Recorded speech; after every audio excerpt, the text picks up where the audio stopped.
Мына жерде кесиптештерибиз шоо деп атпайбы? Алар Акылбек Жапаровка кирип, көрүнгөн жерге кадрларын коюп, өкмөт менен ыймалашып отурат. Табакташ.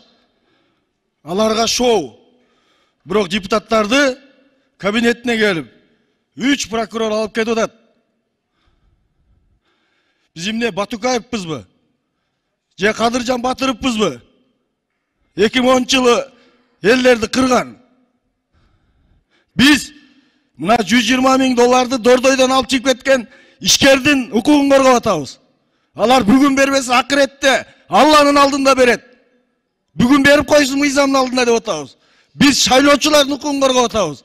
Биз мыйзамдуу мамлекетте жашайлы деп атабыз. Шо деп адвокат болбогула. Урматтуу коллега, бокстун эми өзүнүн кесебети тиет окшойт. Сиз жакшы түшүнбөй калдыңыз окшойт. Шоу деп мен ошон үчүн шоу деп атам. Регламентте жазылган, конституцияда жазылган нерселердин баарына тейлеп бүгүн алып кетип атканды айтып атам мен шоу деп.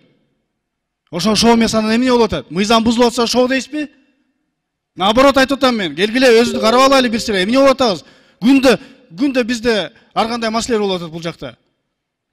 Депутаттын эң негизги максаты бул мыйзам жазуу жана элдин үнүн угузуу. Элдин үнүн угузганда дагы туура эмес иштер болуп атат. Мен ошону айтып атам. Наоборот айтып атам мен. Депутаттарга адвокат болуп атам. Кызык го?